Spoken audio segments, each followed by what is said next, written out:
Just found out I was on USA Today, and they stated that they asked me for a comment on the situation, but they never did. Why are we lying in journalism these days? What's up with that? And to TCU, you don't think that you probably might have released an appropriate statement regarding the situation of what happened? There were 4 victims, all who came forward with their story. Almost 200,000 signatures.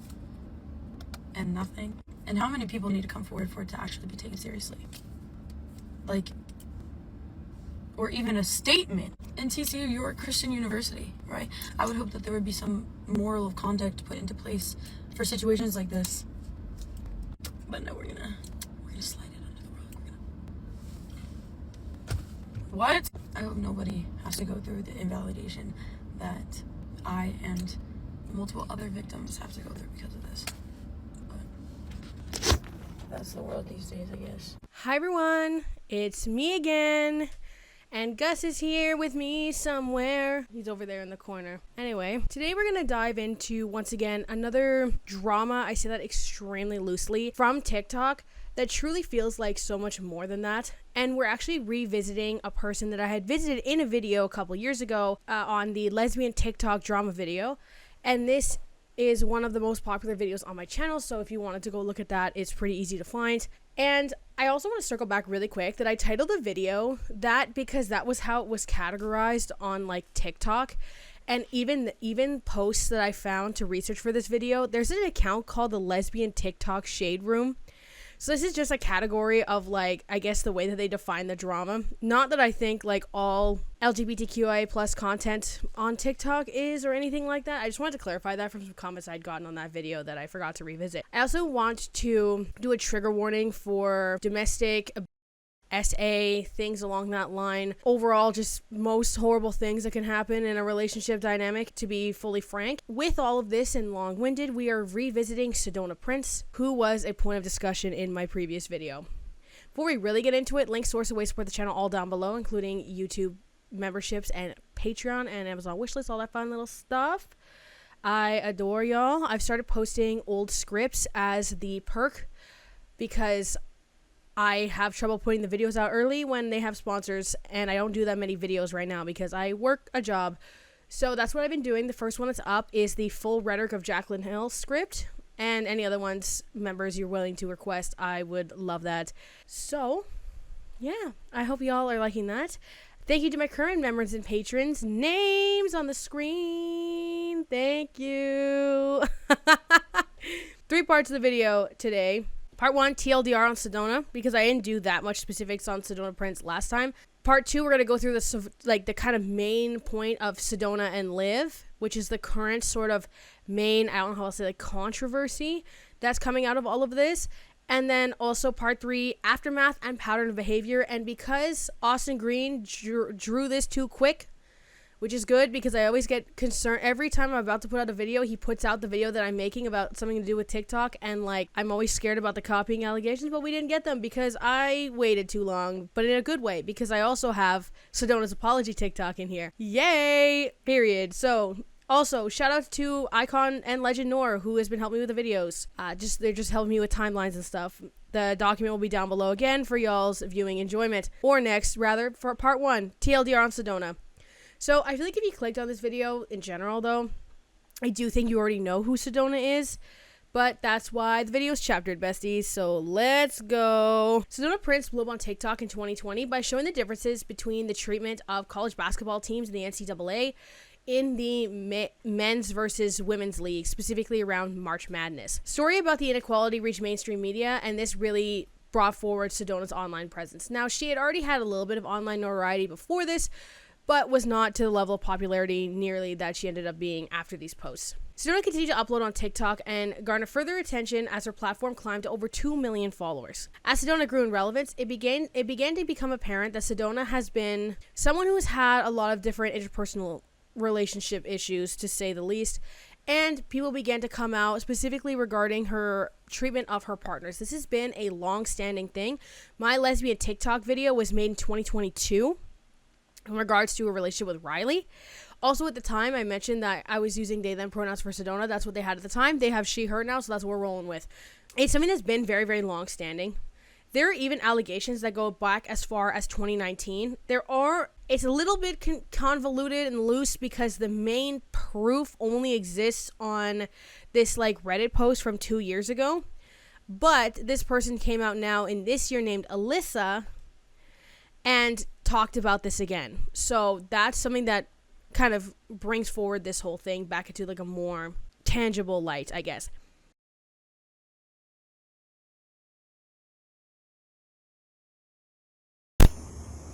I'm not an ex of Sedona's, but I had my own experience, if you couldn't guess already. And I've tried to speak out about it a few times. I made a few videos. I built up the courage, a few different times over the years, to speak on it and post about it and put it out there in the world, but it stayed up for like maybe a max of 10 minutes.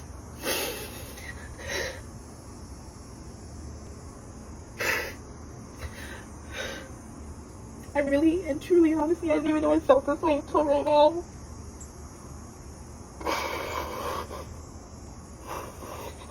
And I guess it's because I haven't felt safe enough to talk about it out loud.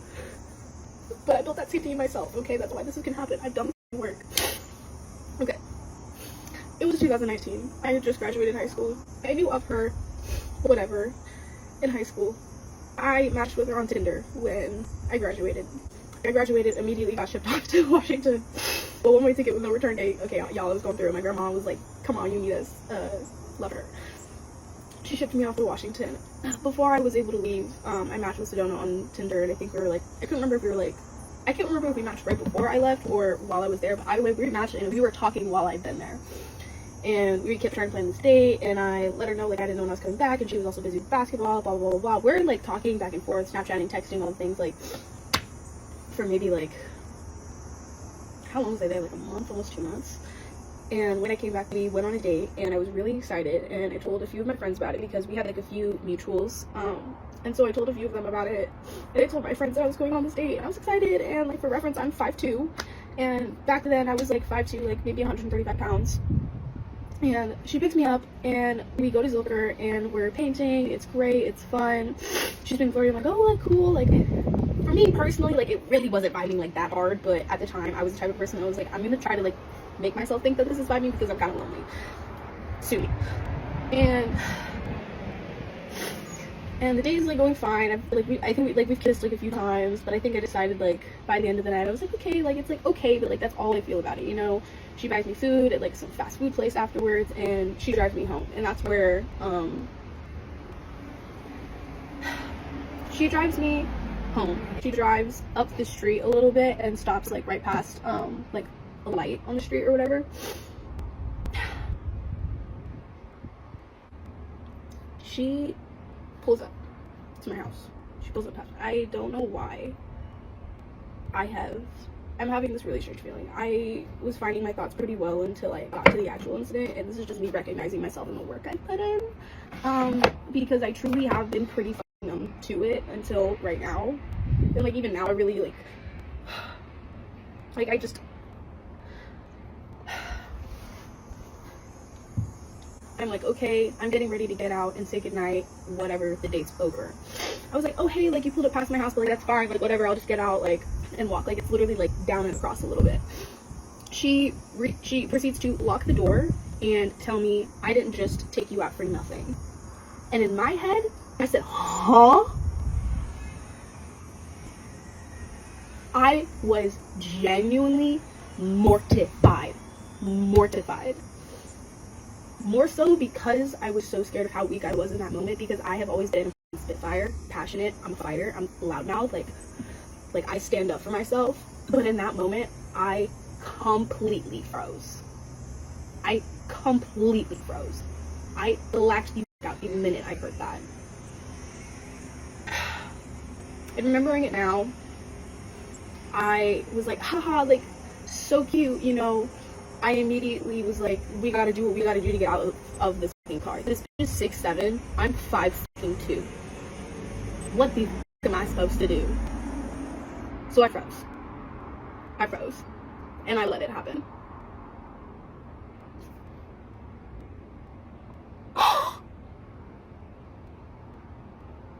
it's not anything like crazy. It wasn't anything like super vicious and intense. It was more so of like she forced herself inside of me and decided because I wasn't reacting that it wasn't fun, so literally just threw me to the side and was like, ugh, slipped my fucking fingers out, unlocked the door and was like, whatever. There's also another anonymous person that came out in 2020 as well. In late 2020, Sedona also really briefly dated a girl named Malia. The relationship was very awkward, not lasting long after they met in person 2 weeks into the relationship. Malia has talked about this in a podcast titled In My Feels, Let's Talk. She brings up her relationship with Sedona, specifically talking about a lot of very specific behaviors that have been highlighted by a lot of other creators. Not even necessarily other creators, just other people who make content in any capacity, as in like they just talk about it or post about it. It's something that is very prevalent in the patterns with Sedona. So Sedona was saying to Malia that they should get married after 2 weeks into the relationship. These are very, very intense love bombing behaviors. It didn't get into much more than that because of the tendency of the other girls to like kind of get out of it before they get too deep, right? When I want to speak to you guys, that was when I became threatened. Well, that's when I was threatened and people were telling me, like, she was telling me, like, if you speak on this, I'm going to expose you. And it became just a huge deal. It became a lot of anxiety, a lot of stress, a lot of beef, a lot of tension. And it was just something that I didn't really expect coming from someone that told me they loved me, wanted to marry me. Then I guess I continuously did go on live, even though she told me I shouldn't go on live for a week, which I think was honestly blatantly just none of her business to tell me what I can and cannot do. And I really didn't go into detail about anything that happened because of the fact that, like, I didn't want to be disrespectful. I didn't want to invade anybody's privacy. And I didn't want to be that girl that, like, I don't know, created beef, because I want to be a positive person. But because this is so public, if she was to comment something or tweet something, like it just gets in, or I tweet something, it'll get back to the other person. It becomes like a scandal, which is so crazy, but that's just what happened. And at a certain point, I'm like skipping over so many things that I talked about in a YouTube video that I have yet to post because I just didn't really want to create more drama unless she really, really did try to attack me, which technically she did this morning. I woke up at 6 a.m. and saw a TikTok video she did making fun of one of my videos. And she was like, it's not that hard to know the lyrics to a song, because I said blue frame in my video, looking like a bad as a queen should, and did do, instead of hood fame. Whatever, it's something so dumb. And at the time, like, I did react to it, and I was like, bro, you are blocked on my account. How are you even seeing my videos? Like, I don't understand. Keep in mind, this is after she's threatened to, like, expose me. You can't expose an Aries, baby. Like, I expose myself on the daily. I talk to you guys about diving into yourselves and seeing your flaws and growing from them. So if anything, she did say something that I did, I would just literally be like, my B. Like, I'm sorry, because that's the type of person I am. Like, you can't use things against me, because I genuinely want to know what the issue is so I can fix it. For you, for me, for all of us, you know? But I genuinely, I've sat on this situation so many times. I've tried to understand, like, what I could have done better, what happened. And honestly, I can't pinpoint something that I could have, like, maybe I could have stayed silent in some situations, but, like, to me, just hearing that, like, I could have stayed silent. It's just like, I don't know, it just doesn't fit me. It's not for me. That vibe is not for me. So it's just been a roller coaster of emotions. But after that video was posted, I mean, when she was threatening me, in the message that she was threatening me with a couple of days ago, she said, I'm trying to remember word for word, but she was like, if you say anything false about me or lie about me in that video, if you post it, I will expose you for that night. So don't start all this drama just because I didn't like you enough to want to be with you. Then came another person named Crystal, who was an ex, and she came out about her experience in 2021. TikTok came out on March 27th, 2021, where it shows the two were flirting online as of December 2020, when Sedona was in that very brief relationship with Malia. Crystal's also spoken about Sedona again this year. I'll play a little bit of that TikTok right now.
And the worst part is, because this was kind of before all the Riley stuff, the Riley stuff had really been able to kind of shift the perception on Sedona in an effective way.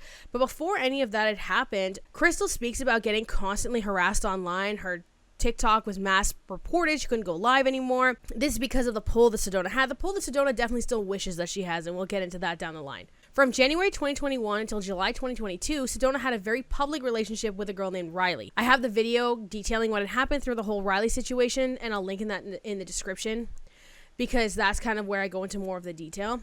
However, Riley did come out again in January of 2023 and added more context. I will include some of that context now, because that was not put into my video previously.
The added context that Riley had provided for that timeline was that in May 2021, Riley was told that Sedona had attempted, or had kind of successfully, cheated on her. Then in June 11th, 2021, they had actually briefly broken up for the first time. Then it seems that they had worked things out in the fall of 2021, got back together, and then moved in together early 2022 to break up in July of 2022. August 14th, 2022, Sedona's mother is contacting Riley regarding making public comments about Sedona's cheating. November 2022, Sedona sends abusive text to Riley, including a video of her completely naked and covered in blood. That's crazy. Don't know what that's about. February 2023, Sedona responds, kind of leading into a back and forth, escalating to threats of legal actions, of course, because Sedona is doing that all of the time. So that will be kind of that sort of whole debacle there. Even the girl that Sedona tried to cheat with, Sid, came out in August 2022 in defense of Riley. So now that this whole kind of general mess is summarized, let's get into the current main controversy in part 2.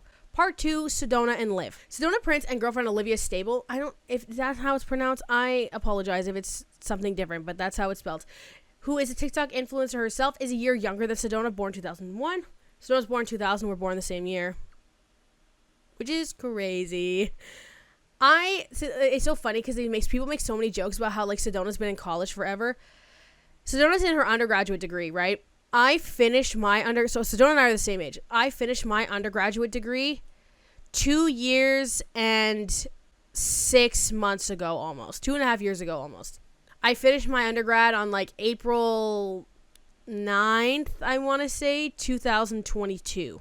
I finished graduate school December 13th or something like that, 2023.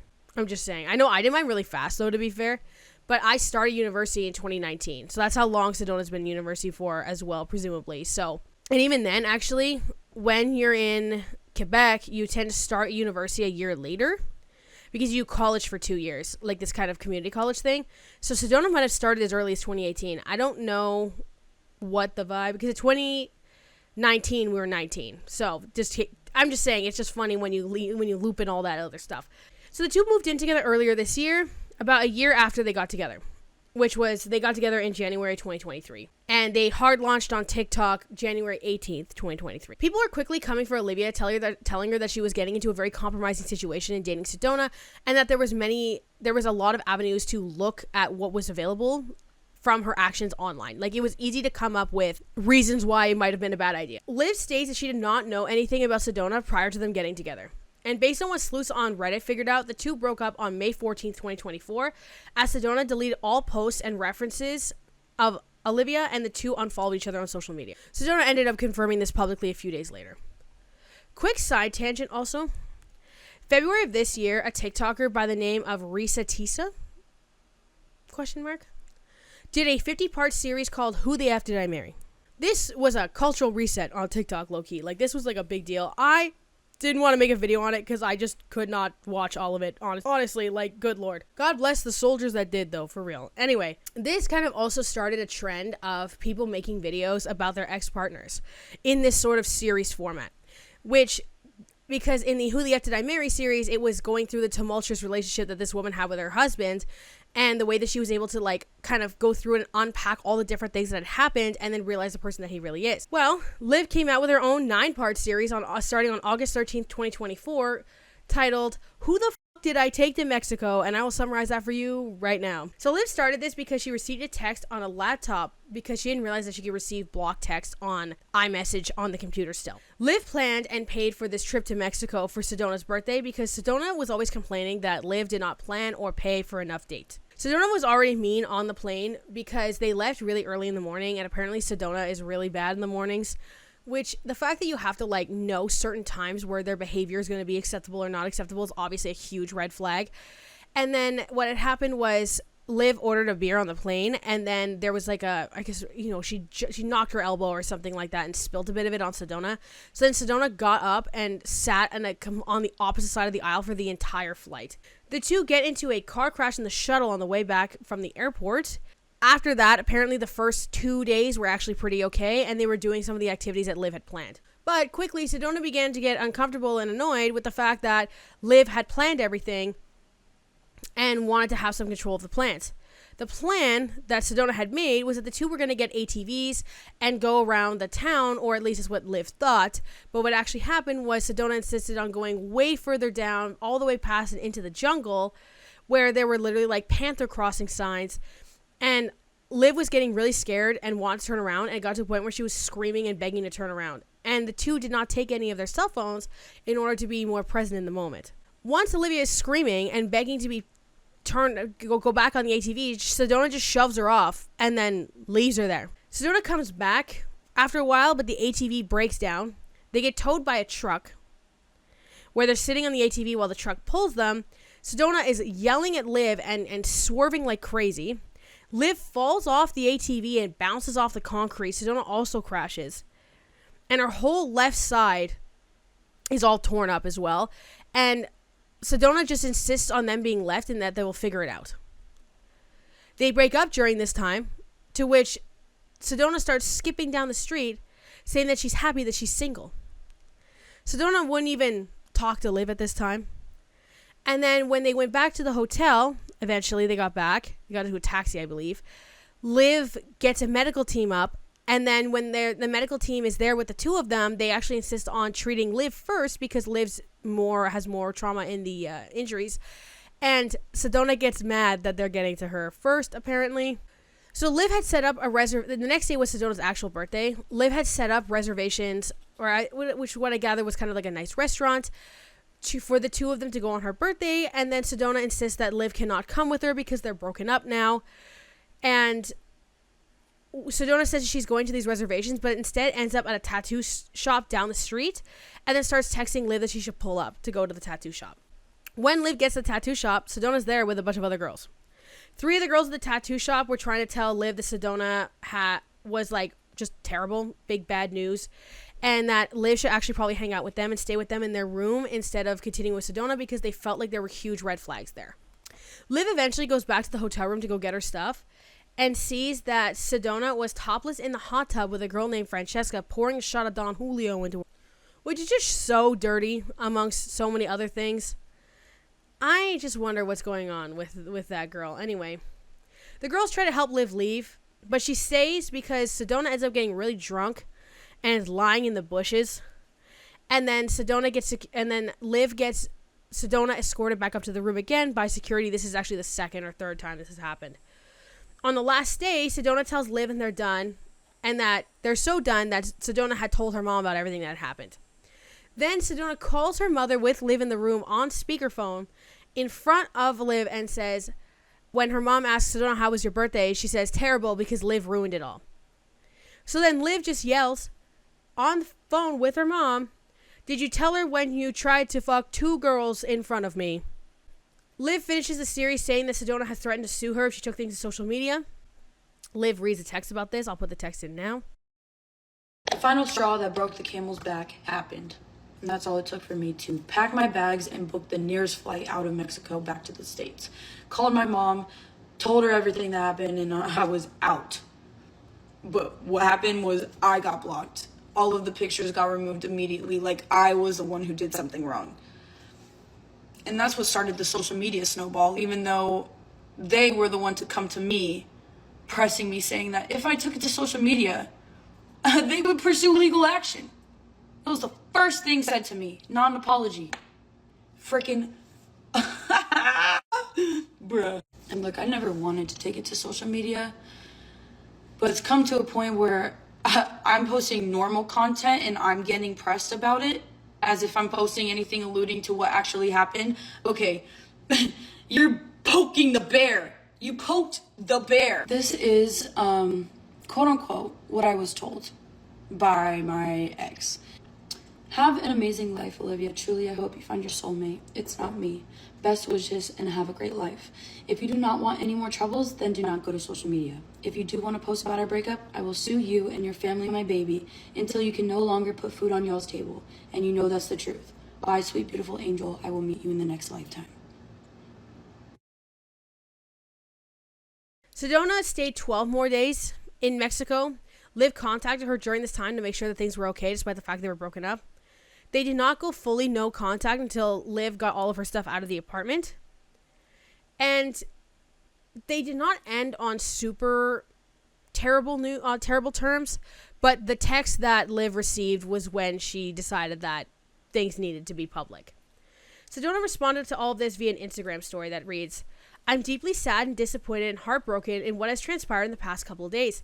The amount of hate, bullying, and death threats that my family, friends, and I have been receiving is dangerous, irresponsible, and disturbing. From kill yourself to I hope you die, the rhetoric is cruel, malicious, and mentally draining. I can't be silent anymore. There is so much judgment, scrutinization by many from afar, with opinions and verbal attacks on stories and false narratives, and inaccurate information that do not give honesty and transparency. This is reckless and disheartening. No one deserves to go through something like this. As I continue to take some time off and to continue focusing on my well-being, health, and commitments, I sincerely want nothing but the best for everyone, especially those I was able to share my life with in a relationship. This is a very serious matter that I do not take lightly. It has significantly affected those around me, including my family. This will be the only time I comment on this situation. I will let my legal counsel take it from here. Because as I mentioned before, in the sort of TLDR part, when I included that there was updates on a lot of things that I talked about before, as Liv had brought things up, a lot of the other exes were like, yeah, what I was saying was so much less bad than it really was, because I was kind of trying to just preserve this person. So after this, Sedona sends Liv a cease and desist letter. Liv makes TikTok about that. Then someone who Sedona got in a sort of situationship after, named Faithlyn Gianna Caruso, comes out against Sedona in a 3-part TikTok series as well. So I'm going to really briefly summarize that as well. A friend had set the two of them up, okay? Sedona wanted to fly out Faith Lynn within 2 days of them DMing, or about a day or so. They had a good visit when she did go see her briefly. So she said that, you know, it would be cool if Sedona came to New York City with her for Pride. When Sedona came down to New York City, they went to a party with friends of Faith Lynn's. Faith Lynn says a lot of her friends are in their late 20s, early 30s, and are married with kids. So it was just and it was an open bar party. So it's supposed to sort of be the kind of like a chill vibe where people just have cocktails and chat, things along that line. Sedona gets super drunk and starts crying that she's in love with Faith Lynn. And Faith Lynn's like, we don't even really know each other, girl. This is ridiculous. Then Sedona disappears after they get in an argument when Sedona's like, I love you, and Faith Lynn's kind of just like not reciprocal to it, that she ends up losing Sedona and finds her fully passed out face down on the floor in her friend's guest bedroom. Faith Lynn says, Sedona, you gotta go. And Sedona runs out of the party, no shoes, into the street. Faith Lynn tries to catch Sedona in the street, and Sedona starts shoving her. And they're like physically fighting her in the street. Eventually, Faith Lynn is able to get her back into the house. Let's go. She runs out of the apartment with no shoes on. Mind you, this girl's 6'7", I'm 5'2". I am chasing after her. Trying to be nice because I'm like, this girl, you know, we're in New York City. She doesn't know, like, what I feel responsible for this person. I'm running after her. She's running away from me. I'm trying to grab her hand, to hold her hand and say, hey, let's talk. Like, just really trying to de-escalate the situation. Like, let's just walk home and we'll talk about this. Like, it's not a big deal. I'm going to get you food. Like, you're going to be fine. Go to bed. She is so angry at this point. I think that she got caught, like, being, drunk on the floor, which, honestly, I didn't like that. But at the same time, I'm like, if that's the worst thing, that this girl was super drunk, like, I'll let that slide. It was her getting aggressive with me. I'm trying to have her hand. She's yelling at me in the streets, pushing my hand away, shoving me. And I end up getting her in the house. We're talking. Her mood is changing every 2 minutes. 1 minute she's like, I'm so sorry, crying, like, I'm so sorry, like, I'm so sorry I did that, like, I know I shouldn't have gotten so drunk, like, and then she's being like, well, this is your fault, like, believe me, I'm like, I've never experienced this type of, like, back and forth behavior. It was so weird. And I was like, please just get in the shower and, like, go to bed. Like, I just don't even want to deal with this. She gets up. She's pushing my chairs, slamming her phone on my table, getting aggressive with me. I'm scared. I'm like, I don't know you. I don't know if you're going to put your hands on me again like you did in the streets in public, or if you're going to hurt me in my apartment and I'm not going to be able to have anyone help me. At least if I'm in public, people can help me. At that point, when she's getting really aggressive inside, I was like, I turn to the side and I'm crying, and I just tell myself, I'm like, she is trying to scare me. She's trying to scare me. She wants me to be afraid of her, and I'm not going to let that happen. So I take a deep breath, and I look her dead in the eyes. I go, you are not going to disrespect me in my house. Get in the shower and go to bed. They leave the party when Sedona has shoes, and then they go back to Faith Lynn's. Faith Lynn, they get to the apartment, and she goes, Sedona, change your flight. You're getting out of here. Sedona starts crying, being really manipulative. And then Faith Lynn's like, I don't care. Shower, go to bed, and then you're changing your flight. And from there, once a couple of days later that Sedona is back, Faith Lynn texts her and is like, this isn't working. You need to fix your behaviors. I'm not talking to you anymore. And then Faith Lynn ends with saying that she knows a lot of really good lawyers and that she will help Liv with any legal advice or any legal counsel that she needs if she wishes to contact her. And she also ends with saying, if everybody is talking terribly about this person, that are all isolated of one another in regards to Sedona, that Sedona is not misunderstood. That's not what's happened. So this gets us to part 3. Part 3, the aftermath and patterns of behavior. Situation with Liv spiraled into the internet, really picking up Sedona's patterns of behavior. People were beginning to essentially actively organize against Sedona at this time. August 14th, 2024, a change.org petition was made to remove Sedona from the TCU women's basketball team, which I did not necessarily think much of at the time until I looked, and it had over 183,000 signatures as of me scripting this video. But on August 19th, 2024, a TCU spokesperson confirms that Sedona will remain on the team. A bit of an aside, but on August 21st, 2024, a video resurfaced of Olivia saying the N-word, which she did end up apologizing for. I thought that would be notable in the sort of entire timeline of this. On August 29th, a New York Times article comes out about Sedona. The article is actually one that is very positive regarding Sedona's participation in a landmark case to have student athletes be paid more fairly for their time in the sport. And there is one particularly interesting section regarding Sedona that reads, shortly after the interview, a former girlfriend, Olivia Stable, a social media influencer, accused Prince in a series of TikTok posts of shoving her to the ground and threatening to sue Stable if she went to the public about the incident. In a text message to the Times, Prince said, "The allegations are false, defamatory, and misleading. I'll be addressing them at the appropriate time." Prince declined to answer any other questions about the situation. On August 29th, the same day, Olivia calls out the Times for adding Sedona's statement without asking her any questions about what had actually happened. In a TikTok, she provides further proof and context and showing text messages that were sent to her during the trip, including many of that Sedona admitting to having horrible behavior towards her. She also shows text from Sedona's mother claiming there was some sort of NDA, which apparently was not true. Sedona's mother commented on Liv's TikTok, and I will play the TikTok where Liv responds to that. Gag it. No, gag it. I just want to know, is it worth it? Is it worth it?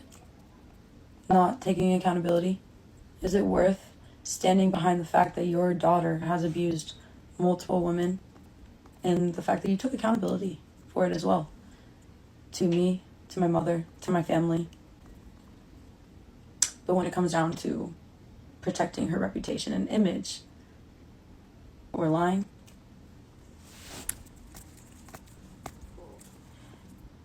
I'm sorry, but the last thing you're going to do is gaslight me of what actually happened.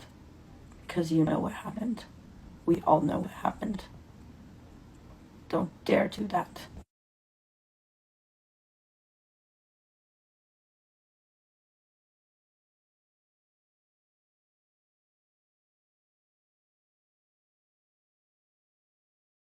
And sort of like Sedona's patterns of forcefulness is something that has kind of become increasingly startling throughout her career.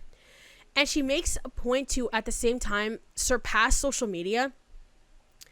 Moving through these legal cases and moving through the conflicts in a legal matter, but also this landmark case for athletes to try to kind of become this more mainstream sports figure where people are going to be less focused on her interpersonal behaviors and more focused on the way that she presents herself in a public eye. It is kind of a consensus and general thought process that many mainstream celebrities, and I'm talking like A-list actors, are horrible human beings. Brad Pitt, apparently really bad. There's also, obviously, there's tons and tons and tons of other ones. Marilyn Manson. There's Charlie Sheen. So it's something that I thought of all men at the time, but you know, whatever. There's obviously tons of examples. There's women too. I'm not pulling any of them off the top of my head right now. But regardless, what it is that you have this thought process of these actors just being able to, that fame makes people twisted and makes people horrible. And I feel like Sedona is almost trying to hit that threshold, that new level of fame, to be able to kind of just interact with people in the way that she wants to without those interactions being the focus, rather the other things that she's doing in the sport world being the focus, if that makes sense. Think too about how many basketball players, football players are abusive to their partners and nobody. So Sedona made a statement video towards the end of my scripting process on this, where she somehow both says she needs to apologize and take accountability while also saying all the stuff about her is false. And I just love how the video opens with Alright, hello everyone. I'm rotting thinking about that. The video is Sedona clearly reading off of a script, going through the fact that she says that she needs to take accountability and she's been doing this in her real life, despite the fact that none of the partners have had any sort of retribution. Like, I'm gonna be really honest with some people are gonna need this sort of breath of fresh air maybe. Lying to your therapist is not taking accountability for anything, brother. Like, we really gotta lock in on that one, I think, a little bit, because, like, accountability for what? Nobody's gotten any apologies, nobody's gotten any sort of closure, and all you're doing is threatening them legally. So on one hand, she's saying she needs to take accountability for things and the actions on the internet. Alright, hello everyone. I have seen and heard everything that's been said and what's transpired these last few weeks on the internet, and I have been quiet because I've genuinely just been listening and taking everything in. I have been holding myself accountable and reflecting into the mistakes that I've made and the things I've done in my past in order to be completely honest and transparent with y'all and hold myself accountable to the internet, right? Like I should have done a long time ago. And I wasn't ready to yet until last night. My parents were brought into this, and now my 60, almost 70-year-old mother and father have been receiving countless death threats and getting harassed all day and are scared. It's cruel, it's wrong, and it's not the way that we should hold each other accountable. It's just not right. Well, also simultaneously saying there's nothing to take accountability for, and I didn't do anything. Now, I have never abused anybody in my life. That's not who I am. That's not what I do. That's not what I stand for. I've never abused anybody emotionally, physically, mentally, verbally. That's not me. And that's not what I've done. That's not who I am. Now, in saying that though, right, I know that I have not been the best partner, and I take accountability for that. I have not been a great girlfriend at times, and I have fallen short so many times in my relationships. So this was entirely just a very bad attempt to save face, which is super cringe. Riley and Liv both respond to this via TikTok, and people are already making so many memes about that. But that brings us to kind of everything that's happened so far.